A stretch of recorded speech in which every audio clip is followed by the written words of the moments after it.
Hello বন্ধুরা, আসসালামু আলাইকুম। কেমন আছেন আপনারা সবাই? আশা করি ভালো আছেন, সুস্থ আছেন। প্রতিদিনের মতো আবারও হাজির হলাম আপনাদের মাঝে আমার দৈনিত্য জীবনের আর একটি ভিডিও নিয়ে। তো এখন বাজে 8টা 46। তো যাই হোক, সকালবেলা রান্নাঘরে চলে আসলাম। ইলমার স্কুল আছে, গতকালকে স্কুল বন্ধ ছিল, তো আজকে রোজ সোমবার ইলমার স্কুল আছে। ইলমাকে ঘুম থেকে তুলে দিয়েছি, ইলমা ফ্রেশ হচ্ছিল। আর আমি ভাবলাম যে গরমও প্রচুর পড়েছে, রুটি খাবো না আজকে। ভাবলাম যে গরমের মধ্যে না সকালে রুটি খেতে ভালোই লাগে না। তরকারিও তাছাড়া ফ্রিজে নাই। গতকালকে তো ছোটো মাছ চচ্চড়ি করেছিলাম আর পটল খোসা ভর্তা করেছিলাম। তো পটল খোসা ভর্তা একটুখানি রয়ে গিয়েছে, তো ভাবলাম যে খুদের ভাত একটু রান্না করি। পটল খোসার ভর্তা দিয়ে, শুটকি পটল খোসা ভর্তা করেছিলাম, সেটা দিয়ে সকালে নাস্তা খেয়ে নিব। তো সকালে খুদে ভাতটা কিভাবে রান্না করলাম সেটা তো আপনারা দেখতে পেয়েছেন। আর এখানে ইলমার জন্য ওই যে গতকালকে 2 পিস ব্রেড ছিল, সেটা আর কি আমি চিজ দিয়ে ইলমাকে আর কি গরম করে দিচ্ছে। ও বলছিল চিজ দিয়ে নাকি গরম করে টিফিন নিবে বলতেছিল, খেতে চাচ্ছিল। তো চিজ ব্রেডের মধ্যে দিয়ে গরম করে, তাওয়ার মধ্যে গরম করে, তারপরে স্যান্ডউইচের মতো করে কেটে ইলমার টিফিনে তৈরি করে দিলাম। আর ওর টিফিনে না ট্যাঙের জুস বা লেমন জুস বানিয়ে দিতে চাই, নিতে চায় না, খেতেই চায় না, জানি কেন জানি মেয়েটা। তো এই যে 1 চামচ খুদে ভাত ইলমার প্লেটে দিলাম। এই ভাতটুকুই ইলমা খাইছিল না, নষ্ট করছিল। তো এই যে দিয়ে খুদের ভাতের সাথে একটু শুটকি পটলের খোসা যে ভর্তা ছিল ফ্রিজে, সেটা বের করে নিলাম, নিয়ে ইলমাকে খেতে দিলাম। ইলমা খাচ্ছিল পাশে। আমি সকালে ঘুম থেকে উঠে এই যে সয়া চিজ, তোকমা, এসবগুলো 3টা মিশ্রণ একসাথে আমি আর কি 2টা মগের মধ্যে করে ভিজিয়ে রেখে দিয়েছিলাম, 1 গ্লাস করে 1 মগ করে পানি দিয়ে। তো সেটা আমি প্রতিদিনের মতো আর কি সকালবেলা সেই এসবগুলোর পানিটা দিয়ে আমি গ্যাসের ওষুধ খাই। গ্যাস্ট্রিকের সমস্যা যেহেতু আমার লেগেই আছে, কমতেছে না। তো ভাজা পোড়াটাও ইদানিং খাই না সেরকম, তারপরেও তো সকালবেলা ওই যে এসবগুলোর পানিটা দিয়ে আমি একটা গ্যাসের ওষুধ খেয়ে নেব খালি পেটে, প্রতিদিনের মতো আর কি। আজকেও তার কোনো ব্যতিক্রম নাই। তো এই যে খেয়ে নিচ্ছি। আগে ভাবলাম যে আগের মনে হয় গ্যাস্ট্রিকের ওষুধের পাতাতে মানে ওষুধের পাতাটাতে মানে ওষুধ ছিল, ট্যাবলেট ছিল, তা নাই, চেক করলাম। তো 2 দিন আগে আবার মানে নিয়ে আসছিলাম ইনটেক একটা গ্যাস্ট্রিকের ওষুধের পাতা ছিল, সেটা বের করলাম, করে গ্যাস্ট্রিকের ওষুধ একটা নিয়ে এসবগুলোর পানি দিয়ে খেয়ে তারপরে ইলমা রেডি হলো। ইলমাকে অটোতে, বাসার সামনেই অটোটা পেলাম, গেটের সামনে বের হয়ে ইলমাকে অটো ঠিক করে স্কুলের উদ্দেশ্যে উঠাই দিলাম। এই যে ইলমা চলে গেল অটো করে।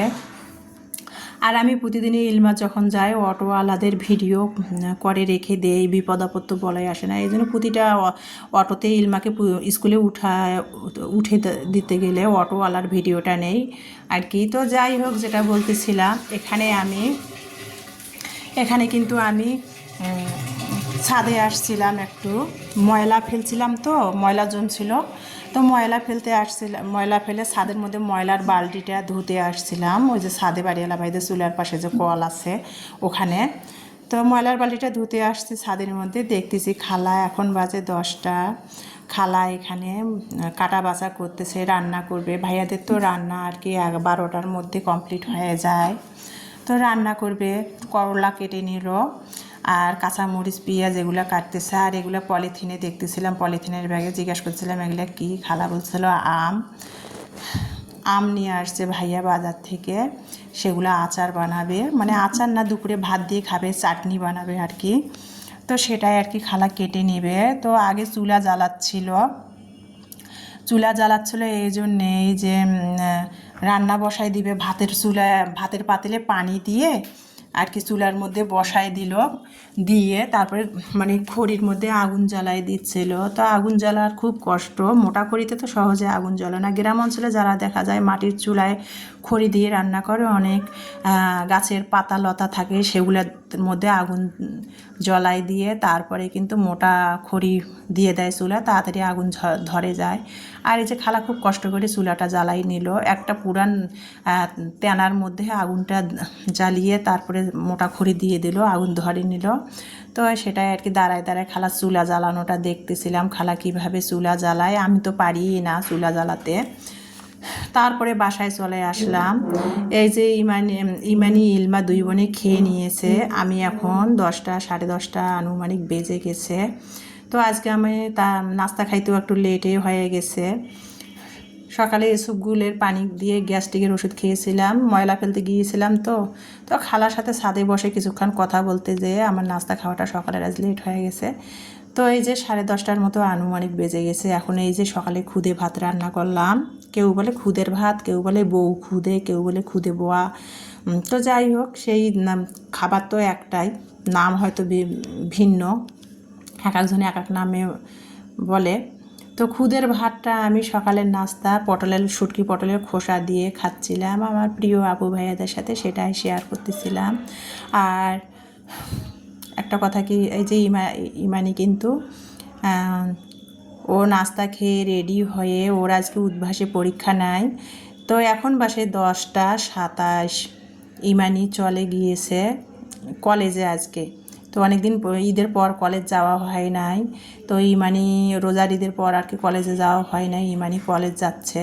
কলেজে প্র্যাকটিক্যালগুলো আর কি সিগনেচার দিবে, বলছে যে আম্মু কলেজে যাই প্র্যাকটিক্যালগুলো দেখি, সিগনেচার যদি আজকে হয় তাহলে সিগনেচার দিয়ে নিয়ে আসবো। এই যে ইমানি কলেজ থেকে কিন্তু তারপর আর ক্যামেরা অন করি নাই। এখন ক্যামেরা ইমানি কলেজ থেকে চলে আসলো। এখন বাজে দুপুর 1টা 12:30 আনুমানিক 1টা বাজে। ইমানি কলেজ থেকে চলে আসলো। তো আমি বললাম যে এত তাড়াতাড়ি চলে আসলাম, প্র্যাকটিক্যাল খাতায় সিগনেচার হয়েছে? তো বলছে হ্যাঁ। তো চেঞ্জ করতেছিল, আমিও প্র্যাকটিক্যাল খাতাগুলা দেখতেছিলাম, সিগনেচার করছে সেগুলা। আর আমার প্রিয় আপু ভাইয়া আপনাদের সাথে সেটাই আর কি আমার ভালো লাগাটা শেয়ার করতেছিলাম। ওর প্র্যাকটিক্যাল খাতা এখানে 4টার মধ্যে সিগনেচার হয়েছে। তো আমি চেক করতেছিলাম, দেখি কিভাবে সিগনেচারগুলো করেছে, প্র্যাকটিক্যালগুলো কেমন ছিল। তো সেগুলো চেক করে খাতাগুলো দেখতেছিলাম আর আপনাদের সাথে আমার ভালো লাগাটা শেয়ার করতেছিলাম আর কি। অনেকে ওর বান্ধবীরা ওর কাছে প্র্যাকটিক্যাল খাতাগুলো চাচ্ছিল, বলতেছিল যে তোর খাতাটা ইমানি দে, আমি একটু দেখে প্র্যাকটিক্যাল করি। আরে আমি রাগ হয়েছে, তুমি সারা রাত জেগে জেগে প্র্যাকটিক্যালগুলো করো, অন্যকে কেন খাতা দিবা? অন্যকে খাতা দিয়ে লাভ কি? ওরা কি করে? ওরা কি করতে পারে না? তো সেটাই আর কি বলছিলাম, রাগারাগি করতেছিলাম। তো যাই হোক, ওর দুইটা বান্ধবী ফোন দিয়ে বলতেছিল যে তো প্র্যাকটিক্যাল খাতাগুলো দে। এর আগে ওর প্র্যাকটিক্যাল খাতাগুলো নিয়ে নষ্ট করে ফেলছে।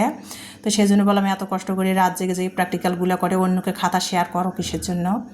তো সেটা বললো আজকে দিবা না, ওরা করতে পারে না, ওরা সারাদিন কী করে ঘুরে বেড়ায়। তো যাই হোক, সেটা বলতেছিলাম। আর আমি আর কি ওর প্র্যাকটিক্যালগুলো দেখতেছিলাম, চেক করতেছিলাম, সিগনেচার যেহেতু কলেজ থেকে দিয়ে নিয়ে আসলো, আর সেটাই আপনাদের সাথে শেয়ার করতেছিলাম। তো যাই হোক, যেটা বলতেছিলাম, আর তারপরে কোনো ভিডিও আপনাদের সাথে আর কি শেয়ার করা হয় নাই। এখন দুপুর 2টো বাজে। মনটা আজকে খুবই খারাপ বন্ধুরা, জানেন তো। এখন দুপুর 2টো বাজে। এই যে একটু পেঁপে ছিল, 12-15 দিনের মতো হয়ে গেছে, পেঁপে 2টা নিয়ে আসছিলাম। তো একটা রান্না করা হয়েছিল, ওই যে ব্রয়লার মুরগি দিয়ে রান্না করেছিলাম পেঁপে, আর একটা ফ্রিজে রয়ে গিয়েছিল। তো ফ্রিজের ড্রয়ার খুলে দেখি পেঁপেটা শুকে গেছে প্রায়।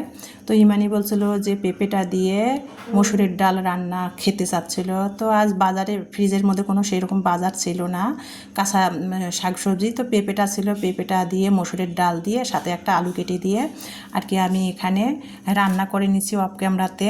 তো মানে ডাল স্টাইলের ডাল যেরকম রান্না করে সেভাবেই রান্না করেছি। তো বাগার দিচ্ছিলাম, এই যে তেলানি করতেছিলাম, রসুন রসুন, 1 চিমটি জিরা আর পেঁয়াজ দিয়ে তেলানি করে দিয়ে দিলাম, আর 2টা তেজপাতা তেলের মধ্যে লাল লাল করে ভেজে এই যে সেই পেঁপে মসুরের ডাল রান্না করে নিলাম, তেলানি করে নিলাম, সেটাই আপনাদের সাথে শেয়ার করলাম। আর ওই যে মনটা কিসের জন্য খারাপ সেটা বলতেছি। আমার ভাসুরের ছেলে, বড় ছেলে, আমার বংশের মধ্যে ও বড় আর কি, বিয়েও আমরাই দিয়ে দিছি ওকে। ও ফার্মাসিউটিক্যালে জব করে নেত্রকোনাতে। ওর ছেলের বয়স যখন 6 মাস বয়স, তখন কিন্তু এই যে শিশুটি দেখতে পাচ্ছেন, ও আর কি আমার নাতি হয়। ওর যখন বয়স 6 মাস, হঠাৎ করে না ওর পেশাবের রাস্তায় বাচ্চা প্রসাব করতে পারতো না, কান্নাকাটি করতো। তা ও মানে ওর নানা বাড়ি থেকে ওকে শিশু ডাক্তার দেখা হয়েছিল। শিশু ডাক্তার বলছে ওর প্রসাবের রাস্তাতে ইনফেকশান আছে। ও এখন এটা ওষুধের মাধ্যমে ওকে রাখছিল। ওর যখন বয়স 5 বছর হবে তখন ওর এটা অপারেশান করতে হবে, তার কোনো বিকল্প নাই। তো এতদিন ও কিন্তু এই 5 বছর কিন্তু ও মেডিসিন খেয়েছে। তো এখন ওর বয়স 5 বছর হয়ে গেছে, সেই জন্য ওকে আর কি অপারেশান করাবে ঢাকা পপুলারে। তো সেটাই আর কি আমরা তো যেতে পারি নাই, ইমানির পরীক্ষা সামনে মাসে, যেহেতু 26 তারিখে পরীক্ষা শুরু হবে, যেতে পারি নাই। ইলমার আব্বু আসছিল বরিশাল থেকে একদিনের ছুটি নিয়ে। তো আজকে মানে গতকালকে ওর সার্জারি হয়েছে, সেই প্রসাবের রাস্তায় সার্জারি করছে। দেখেন এইটুক শিশু, কত মায়া লাগতেছে। মানে ওকে সার্জারি করছে ওর বাবা, ওর মা, ওর নানা বাড়ির ওর নানিরা আসছে, ইলমার বাবা গিয়েছে সেখানে। ঢাকা পপুলারে ওর সার্জারি করবে, মানে 2 দিন আগে ভর্তি করে রেখে দিয়েছিল অ্যাডমিট করে, এখন ও সার্জারি করতে নিয়ে যাবে, সেই পোশাক পরালো সার্জারির। তো এই যে একটা বয় আসছে আর কি, সেটা ওকে নিয়ে গেল ট্রলিতে করে সার্জারি, মানে অপারেশান থিয়েটারে। সেটাই ইলমার বাবা আর কি ভিডিও আমাদের শেয়ার করেছে, সেটাই আপনাদের সাথে শেয়ার করে দিলাম ভিডিওটা। আর প্রিয় আপু ভাইয়ারা, শিশুটির জন্য সবাই আপনারা দোয়া করবেন। ওইটুকু একটা বাচ্চা, তার প্রসাবের রাস্তায় ইনফেকশানের কারণে সার্জারি হবে। সার্জারিটা তো অনেক বড় সার্জারি। ওইটুকু ছোট্ট একটি 5 বছরের শিশুর প্রসাবের রাস্তায় ইনফেকশান হয়েছিল, সেটার কারণে ওর সার্জারি করবে। আপনারা সবাই ওর জন্য দোয়া করবেন। তো যাই হোক, তারপরে আর কোনো ভিডিও, আর সারাদিন আর মনটাও ভালো ছিল না, শেয়ার করি নাই। এখন বিকালবেলা একটু বিকালের নাস্তা বানাচ্ছিলাম। ওই যে মুড়ি আর কি, রমজান মাসে মুড়ি আনা হয়েছিল, মুড়িগুলো না অনেকটা ড্যাম হয়ে গিয়েছে। তো ফ্রাই প্যান গরম করে মুড়িগুলো একটু ভেজে নিলাম, মানে এই মুড়ি ড্যাম হলে ভেজে নিলে মুড়িটা অনেক মচমচা হয়। মুড়িটা একটু ভেজে নিলাম, আর ফ্রিজের মধ্যে ছোলা আর মটর ডাল সিদ্ধ করা ছিল, সেটা বের করে গরম করে নিলাম। সেটা দিয়ে ঝালমুড়ি মাখাবো, এই যে মুড়ির মধ্যে ঢেলে দিলাম। আর ইমানি একটু মানে পটেটো ফ্রেঞ্চ ফ্রাই আর কি, আলু দিয়ে ফ্রেঞ্চ ফ্রাই বানাচ্ছিল, সেটাই আর কি বিকালের নাস্তা। মনটা খারাপ হলেও তো মানে খাইতে হবে, বাঁচতে গেলে, সুস্থ থাকতে হলে, সেটাই আর কি হালকা পাতলা আজ সব খাওয়া দাওয়া। এই যে পটেটো মানে আলু দিয়ে ফ্রেঞ্চ ফ্রাই বানাই নিছে, সস দিয়ে খাচ্ছিল। আমাকে বলছে আম্মু একটু খাও, ইমানি বলছে খেয়ে দেখো কেমন হয়েছে।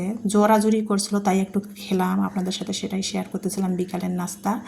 আর ওই যে ছোলাটা গরম করে নিলাম। তো এই পর্যন্ত।